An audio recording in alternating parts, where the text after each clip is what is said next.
Schön, dass du heute wieder mit dabei bist. Heute stelle ich euch ganz kurz das kontinentale Tiefenbohrprogramm vor, präsentiere ich meine Antworten auf die 25 Fragen vom letzten Video. Ich habe einen Experten als Gast und natürlich gibt es auch eine Challenge, der ich mich natürlich gerne stelle.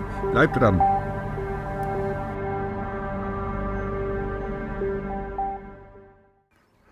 Heute bin ich in Windisch-Eschenbach, genauer gesagt beim KTB-Bohrturm. KTB steht für Kontinentales Tiefenbohrprogramm und wie es der Name halt schon verrät, ist da fleißig gebohrt worden.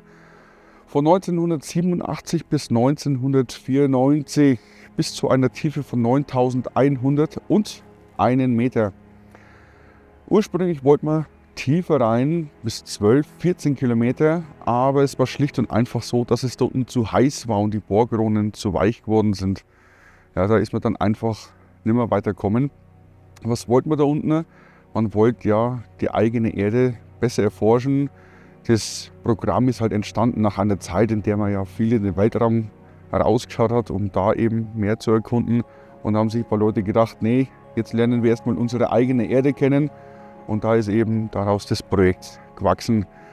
Der Bohrturm hat eine Höhe von 83 Meter, ist somit der größte Landbohrturm auf der ganzen Welt. Das Bohrloch ist nur das zweittiefste, aber das tiefste zugängliche. Da gibt es ja noch das Kola-Loch, das sogenannte Kola-Loch. Ja, ich kann euch mal was in der Infobox packen über das Kola-Loch.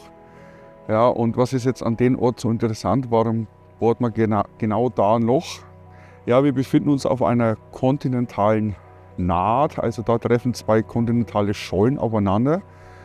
Urafrika und Ureuropa. Zueinander gefunden haben sie ja vor ca. 320 Millionen Jahren und da wollten wir dann einfach einmal genau da einen Blick in die Tiefe werfen, wie schaut so das Innere von unserer Erde aus. Eigentlich wollte man noch tiefer und zwar bis zum sogenannten Erbendorf-Körper, der für seismische Vorgänge eben ganz wichtig ist, um das alles besser verstehen zu können. Ja, und auch Anomalien gibt es hier. Die Schwerkraft ist hier ein bisschen stärker als eben woanders. Und eben auch das elektromagnetische Feld ist da ein bisschen ganz anders aufgebaut. Der Sache wollte man natürlich auf den Grund gehen. Erfahren kann man natürlich die ganzen Informationen im heutigen Geozentrum, das da drinnen angesiedelt ist. Kann man sich anschauen. Kann ich auch mal ein paar Infos in die Infobox packen. Sehr interessant. So, jetzt tun sich natürlich weitere Fragen auf. Wenn ich mit so einem großen Bohrer in die Erde reinbohre und da unten wird es warm, dann widerspricht es doch der flachen Erde-Theorie, weil die sagt ja, je höher du zur Sonne kommst, desto wärmer wird es. Und jetzt bewege ich mich ja nach unten in den Boden rein, wie kann es da warm werden? Ja, sind da vielleicht noch Vorgänge, die für Flacherdler weder auf dem Schirm noch irgendwie begreifbar sind? Ja, und noch eine Frage, wenn ich jetzt mit dem Bohrer da in die Erde reinbohre, komme ich da nicht irgendwann mal durch die Erdscheibe durch und laufe Gefahr, dass das ganze Wasser ausläuft? Wie wenn ich jetzt von der Badewanne den Stopsel ziehe. Ja, aber Fragen über Fragen und das ist jetzt auch die Überleitung zu meinen Fragen, die ich im letzten Video gestellt habe. Falls du das Video nicht gesehen hast, da oben in der Infobox verlinke ich es euch nochmal. Und da geht es darum, die Informationsrichtung umzukehren. Vorher habe ich immer was erklärt und dann Aufschrei, hunderte Kommentare. Nein, das stimmt nicht, das ist falsch. Wo hast du recherchiert? Ja, deswegen wollte ich einfach mal von Flacherdlern wissen, ja, wie ist es denn nun? Wie hoch ist die Sonne? Wie groß ist die Erde? Und pipapo. 25 Fragen. Die Antworten habe ich da drin und natürlich möchte ich die euch auch präsentieren. Also würde ich gern, wenn da welche drin wären. Da ist die flache Erde auf einmal verstummt, wie es um konkrete Fragen gegangen ist. Das ist auch ein bisschen so die Machart von Flacherdlern. Schnell irgendeine Behauptung in den Raum geschmissen und dann ganz weit weglaufen, bevor es darum geht, seine Behauptung irgendwie zu konkretisieren. Ja.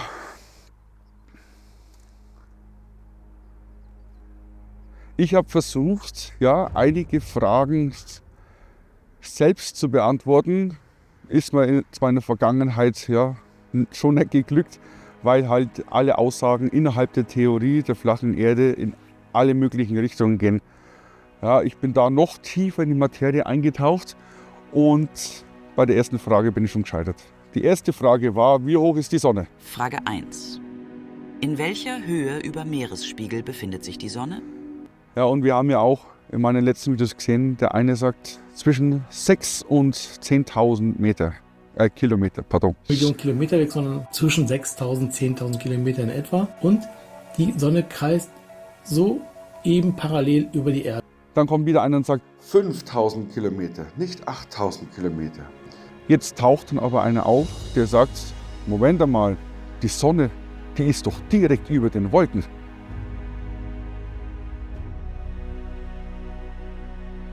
Und dann kommt noch einer, der sagt, Moment mal, die Sonne, die ist direkt in den Wolken. No, it's right over here. Take a close look at that cloud that the sun is nestled in the midst of.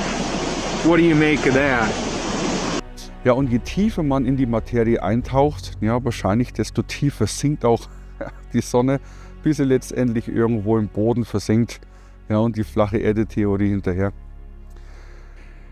Ja, ich habe meine Videos mit den Fragen natürlich auch versucht, ein wenig zu verbreiten, weil ja null Resonanz gekommen ist.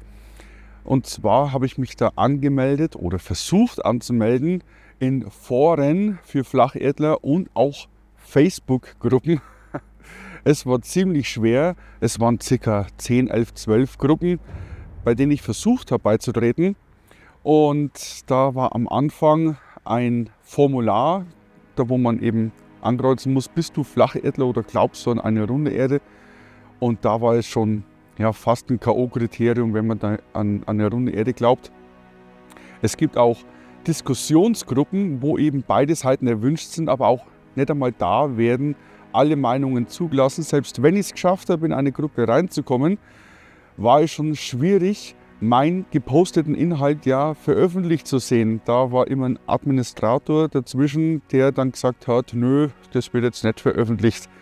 Ja, das war ein bisschen zum Haare raufen, nicht weil ich jetzt beleidigt war, dass die mein Zeug nicht gepostet haben, sondern weil eben in der Flacherde-Theorie auch propagiert wird, das System hält uns Wissen vor und will einfach nicht, dass wir die Wahrheit kennen. Und im Prinzip tun sie damit das Gleiche, alles abschotten, was nicht der Flacherde-Theorie entspricht.